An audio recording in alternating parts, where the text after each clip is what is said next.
Tonight on Colonial Sports Center.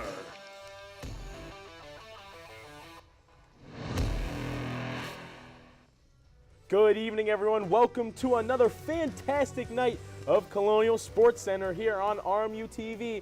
My name is Casey Rowan and joined by my good pal Cam Wickline as always. And Cam, basketball here is wrapped up. Hockey here is wrapped up. But there are plenty of sports still going on at Robert Morris University. Still plenty to talk about, Case. Obviously, the lacrosse teams here at Robert Morris University are always dominant. And after a rough year last year, the RMU softball team is looking really good. They're a big team to watch. Yeah, two hot teams coming in.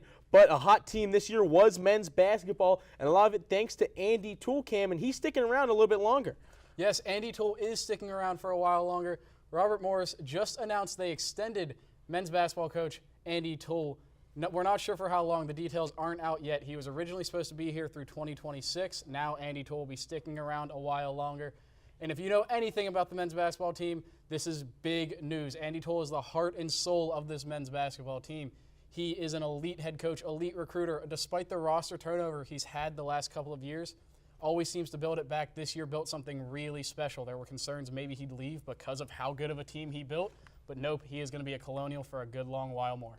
Yeah, the university is excited to see that, and let's look at a bit of his tenure here. Look at the journey he's been on as a Colonial. He came here in 2007 as an assistant, but then was hired as a head coach in 2010 after 3 years under Mike Rice. And in those first few years in the NEC as the head coach, Andy Toole would go to the championship game in 2011-2012, but could not win. Then in 2013, still fails to win that final championship game in the NEC, but they do make the NIT and beat big-time Kentucky at home in a major upset, putting Andy Toole on the map. Then we move ahead a little bit more. We go on to 2014, another regular season championship and a Coach of the Year in the NEC, but once again just could not clinch March Madness. Then finally 2015 rolls around, and at long last, Andy Toole gets a conference tournament championship for the Colonials in the NEC. They appeared in March Madness, beat North Florida in the first four, and lost to eventual champions Duke with their soon-to-be star Grayson Allen on that team. Now after that, a rocky few years for the Colonials, but then UPMC Event Center is built in 2019, and in that season, the Colonials' last season in the NEC, Andy Toole leads another conference championship with this one and gets a sold-out crowd against St. Francis for that one, but they did not appear in March Madness due to COVID-19. But then this season, they moved to the Horizon League, and Coach Toole has been trying to regroup and regather. And at long last, after being predicted to finish ninth this season, Andy Toole once again reaches March Madness, almost beats Alabama in the first round. And RMU is glad to have a guy like this sticking around for a while longer. Yeah, Andy Toole is an elite head coach, and don't let that period of him entering the Horizon League try and convince you otherwise. He's an elite head coach, proved in the NEC, just had to get his feet wet in the Horizon League, and he finally did this year, and he proved why he's one of the best coaches in the country. Well, Cam, you say he's one of the best coaches in the country, and fortunately, CSC got to sit down with him, Cam. Yes, we did. Josh Woodman got the chance to sit down with Andy Toole and talk a little bit about the season as a whole and what's ahead in the future.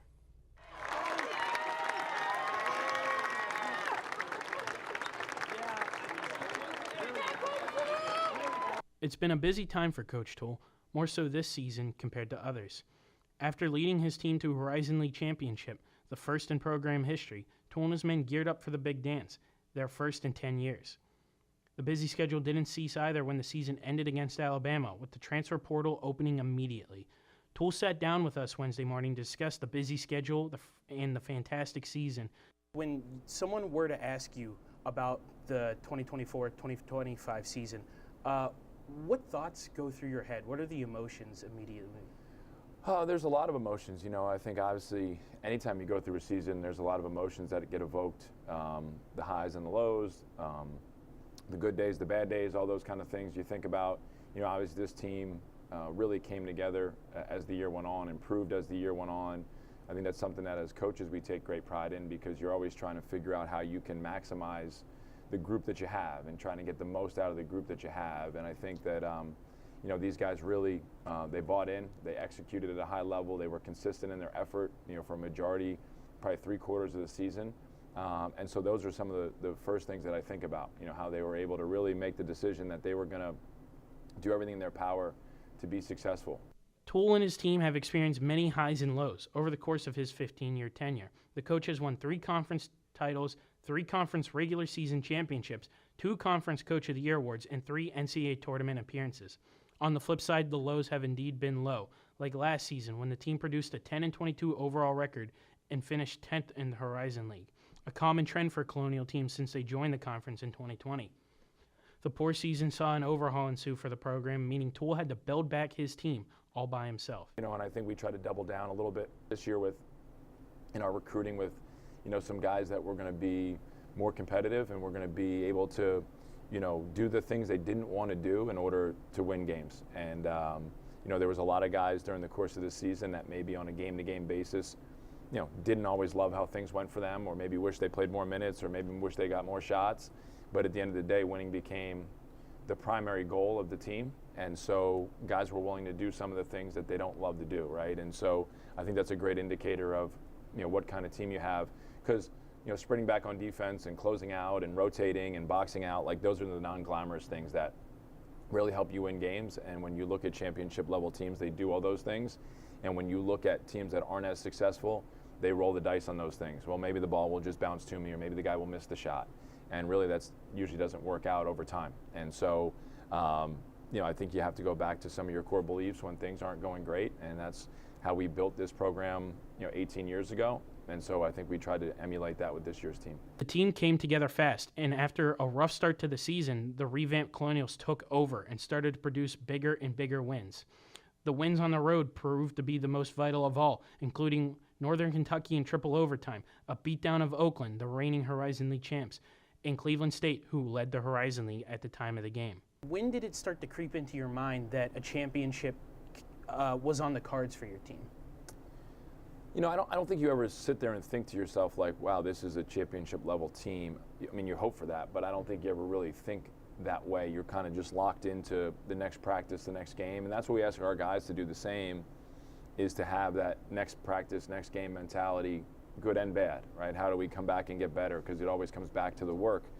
And so as coaches, we were kind of in that similar mindset. But I would say that when we won at Cleveland State, after having not played very well against them here, and they kind of owned the beginning of that game, and we kind of then were able to take it to another level, and our defense in that game was really excellent for about the last 3 quarters of that game. As you're riding back on the bus, I was just, kind of thinking to myself that we're going to be a tough out come down the stretch of this year. Did I think we were going to go on to win 16 out of 17 or whatever the number was? No, I didn't think that was going to be the case. I thought there would be some more bumps along the way.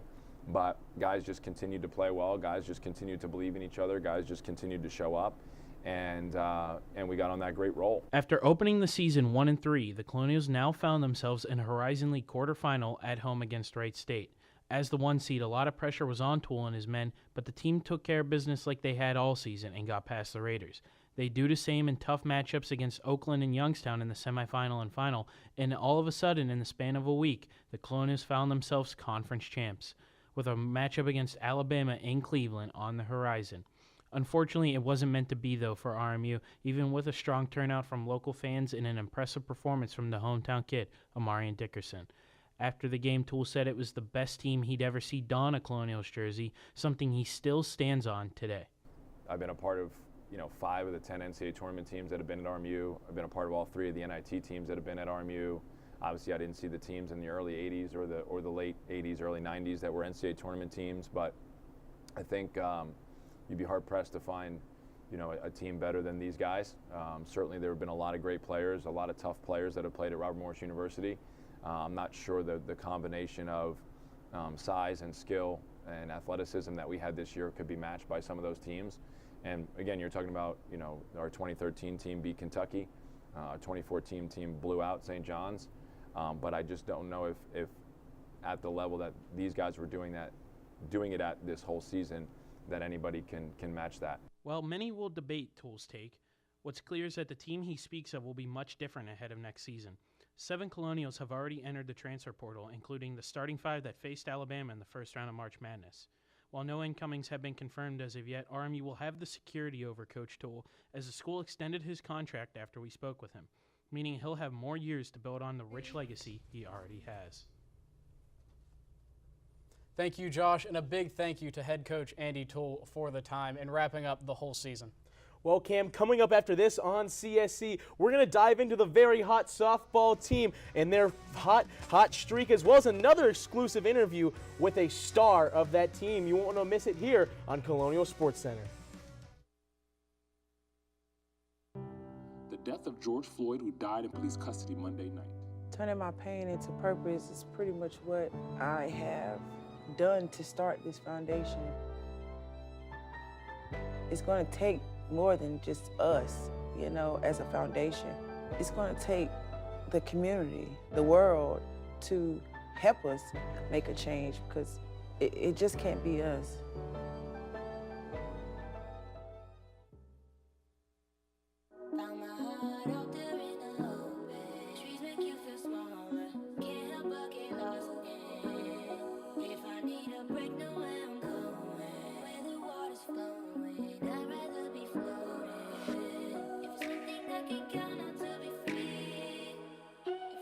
Feel the beat of nature at a park or forest near you.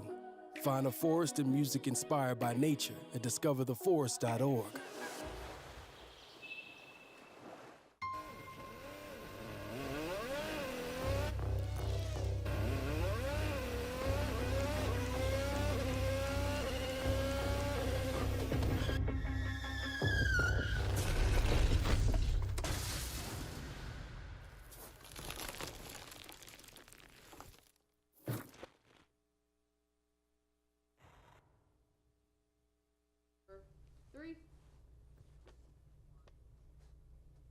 Welcome back to Colonial Sports Center. Now, Cam, we're going to start talking about this explosive softball team, which I know you have been waiting to talk about for a while. Yes, I have been waiting to talk about this softball team because they are some studs. They went down in an inter-city rivalry to take on the Pitt Panthers down at Pitt. It was a great game. Let's take a look at some of those highlights.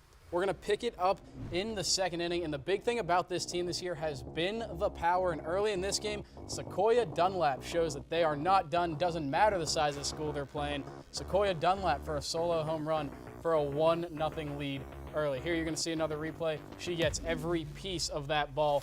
1-0 Colonials. Yeah, Cam, just another explosive bomb from this team. Yeah, and they are still not done.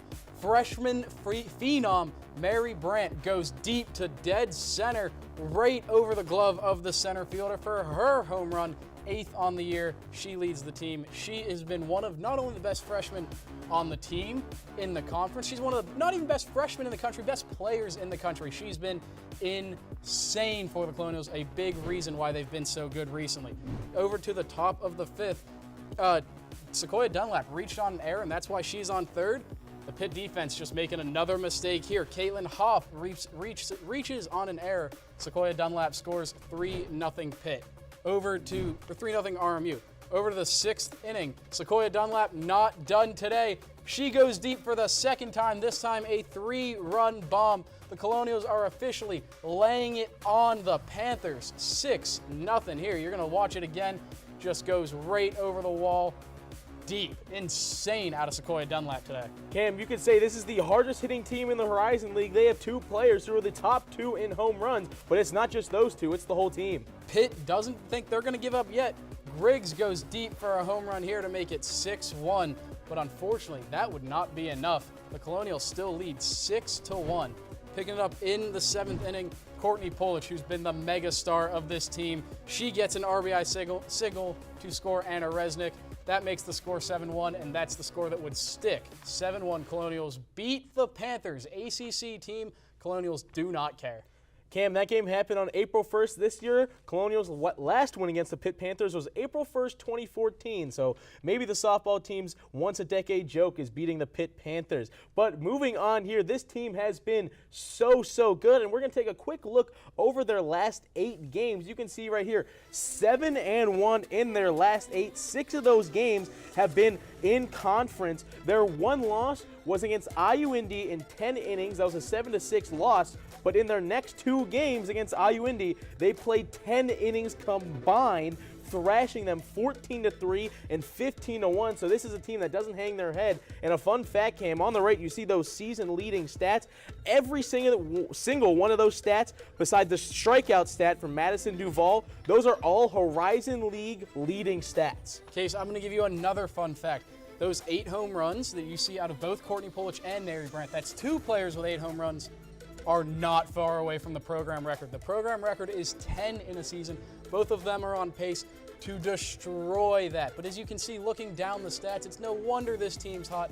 They're scoring 6 more runs a game than they're allowing. They're hitting the crap out of the ball. They're not letting anyone score. This team is as hot as anyone could be right now, and it really doesn't matter who they're playing.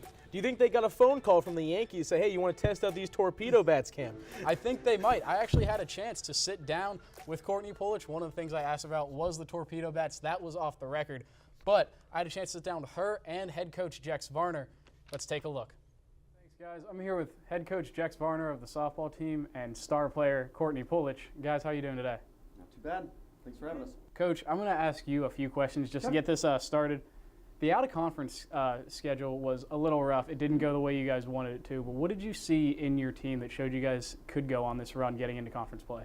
I think it was a challenging non-conference schedule. I think we do that very intentionally, of trying to put ourselves in situations to get better. If you want to play in a regional, you want to win a conference, then you've got to have a challenging schedule. And I think what we saw out of that is we needed some growth on our defense and our pitching side, but we saw that the offense was already capable and keeping us in ball games, and it's all kind of growth from there. And so you see that once we start making some of the adjustments that we needed to early in the season, this team was more than ready to make a run. The team's playing really well right now. This is something Coach might not be able to speak to as much. What are the vibes like between the players, like in the locker room? Oh, it's awesome. The culture right now, it's just so much fun. Like, we love being with each other. We love winning. I don't think there's anything else we love more than to win and just play for each other and come out and just kick some butt. Whoever we play, we know we can beat them and we can just be unstoppable. Okay, specifically for you, the power's always been in your game, but over 150-point batting average jump this year. Was it something mechanical you did in the offseason, or was it more of a mentality thing, approach to the plate? What did you change? I think it was more a mentality thing. Last year was kind of like my freshman year in a way, because I didn't really play my freshman year, and then I got hurt my sophomore year. So it kind of came with experience and just believing in myself and knowing that my teammates have my back, my coaches have my back, and then just getting up to the plate and just be like, I got this. Like, I know I'm capable of getting a hit here. I know everyone believes in me and that I can believe in myself. Speaking on the mentality at the plate, Coach, it seems like in years prior you guys have been more, I don't want to say passive, but more waiting for your pitch at times. A lot of aggressiveness at the plate this year, which so far seems to have. What's causing that? It's when you're hot and you're moving, then things are pretty. You're aggressive in your approach, and I think the team as a whole is kind of taken that and excited to pick up the bat, pass the bat to the next person, and go on to the next. So I think it's that level of confidence that is it plays a lot into some of the aggressiveness. Mary Brandt has been one of the best freshmen in the country. I'm sure you could sing her praises for a while, but I'm not necessarily going to ask you to do that. I want to know if you knew she was going to be a star from the moment you recruited her, or if she got onto campus and you thought, wow, I might have something here. I knew from the moment we recruited her that she had that potential. She had that ability. She was a 3-sport star in high school and all-state in soccer and in basketball. She's a phenomenal athlete. She just had never spent her time focusing entirely on one thing. All the capabilities, all of that were there, and we knew that we were getting plus power from her when we recruited her, and that was just now it's developing some of the other pieces to make it successful at this game, and it's a credit to her work ethic, and just her level of focus that has now transitioned from a 3-sport athlete to a dominant softball player. One last thing for you, Coach. A few years ago, you had a 3-headed monster in the pitching staff. 2 of the 3 of them are gone. Well, kinda. You still have a pitching coach, but yes. Last year the rotation wasn't what you wanted it to be. This year it seems to be back. You guys are sub-2 ERA. What's been the secret to getting that back? I think it's our mentality with how we recruit and what we put together as a staff, and it is. I truly believe that if you put together a staff, then you have the ability to make in-game adjustments, in-series adjustments, and that you can hand somebody the ball and let them go dominate their game. Well, guys, thank you for your time. I'm going to send it back to the desk. Thanks, Coach Jex, and thanks, Courtney Pulich, on that one. Cam, thanks for sending it back to us here at our desk here. Oh, of course. It was a fun time interviewing them. One of the things I got to ask her is she's hitting so many home runs. The first base coach usually gives out candy. She told me she's not a big candy eater, so she doesn't mind that she misses out. She's going to keep hitting those home runs for the Colonials. Yeah, and we hope she does. But, Cam, we're going to move on from softball here, and we're going to go straight into some lacrosse. Yes, we are. The men's lacrosse team took on Mercyhurst up at Joe Walton Stadium. The Mercyhurst Lakers have been one of the worst teams in Division I this year, but that's because they were one of the best teams in Division II last year. 5 All-Americans last year, the best of which is Ethan Landymore. He's been struggling. Let's take a look at this game. The Lakers ended up falling 17-8. The Colonials really just beat them down. There wasn't much the Lakers could get going. Callum Brennan had 5 goals. Keen Moon had 4. Between that, they would have beat the Lakers themselves, but the rest of the team decided to pitch in, and that's how you get such a lopsided score. Ethan Landymore, the D2 All-American, who I talked about earlier, only had 1 goal in this game, so he really hasn't been much of a factor. It really just goes to show that Mercyhurst is going to struggle for a few years across all of athletics, trying to jump from D2 to D1. Well, Cam, good win for the Colonials. Now let's go on to the women's side for lacrosse here. They were coming off an 11-10 overtime win versus Old Dominion out of conference. Jenna Irwin, 4 goals in that game. In this one, you can see right here, the superstar has another 2 goals in this one as the Colonials win 16-12 in this Maction game. RMU's won their last 6 games versus the Penguins now. The team was down 4-1 early to Youngstown, but in the third, the Colonials won on a 6-goal streak to take over this match. Jenna Irwin, once again, she has been fantastic for the Colonials. Cam, you're going to get to that a little bit later, but once again, both lacrosse teams getting another great win. And the next game for the women's lacrosse team, it's going to be against their rival, Central Michigan,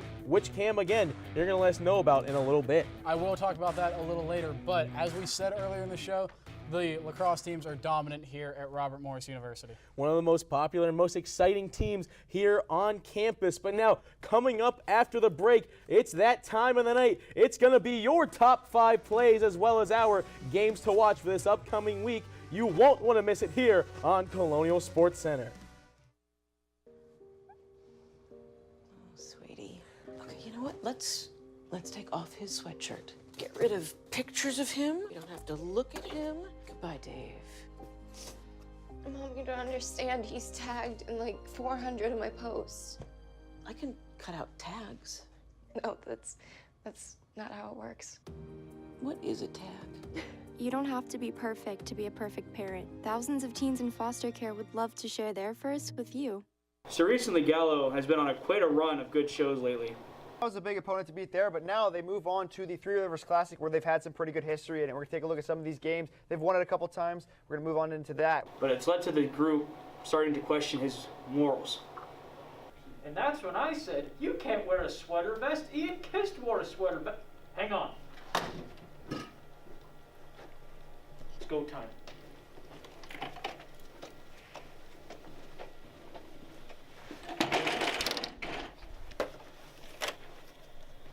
You seeing this? You seeing these? Can't believe You this. seeing this literature? Hey, Gallo! Yo, what's up? What about these PEDs? Huh? No. Get on the ground! It's a shame. Always happens to the best. That's it.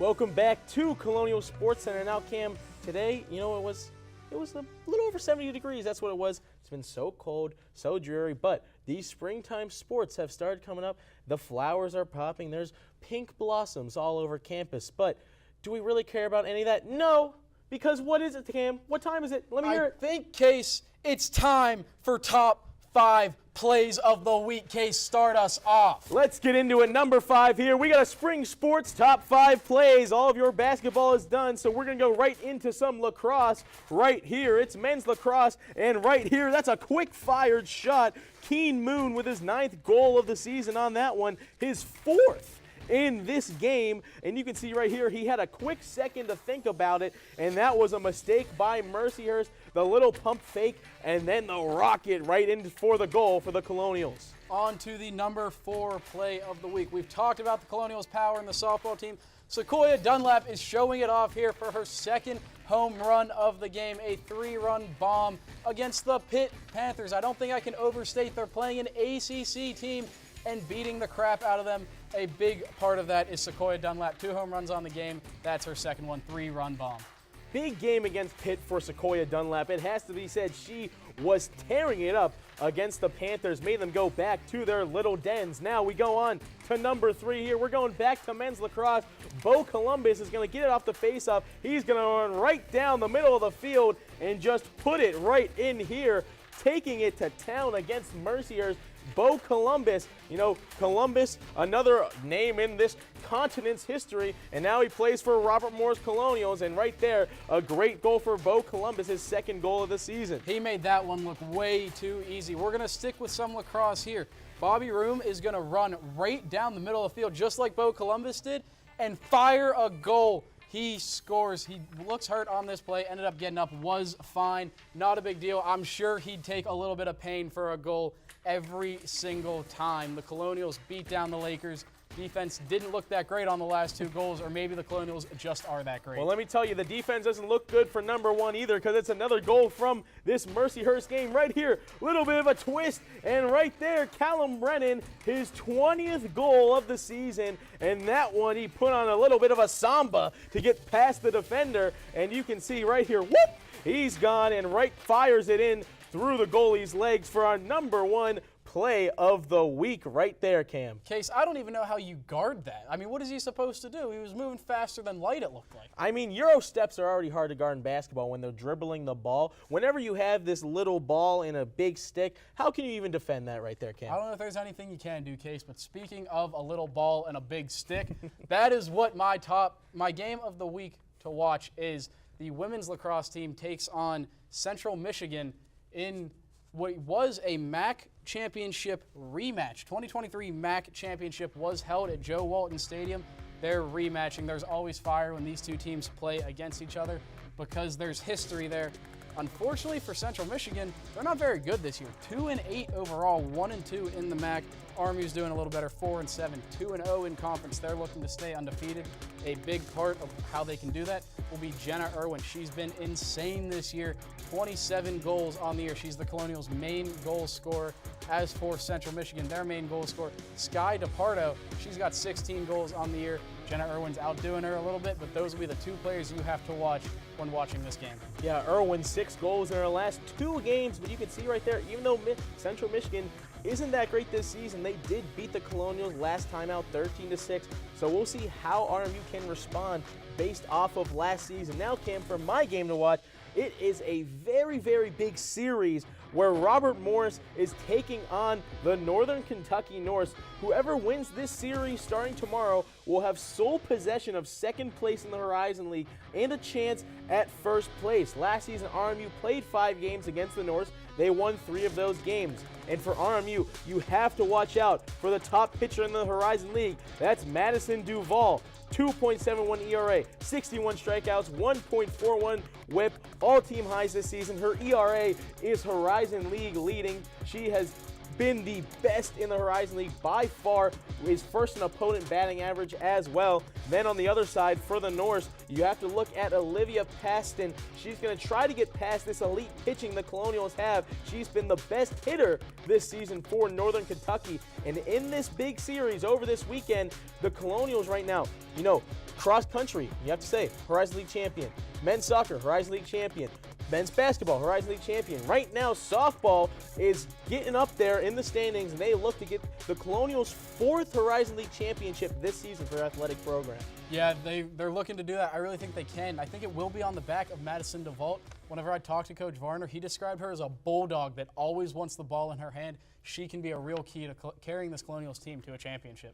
Well, everyone, watch out for that series, Cam. It's been another great night. Thanks for joining us here on Colonial Sports Center. We will see you all next week.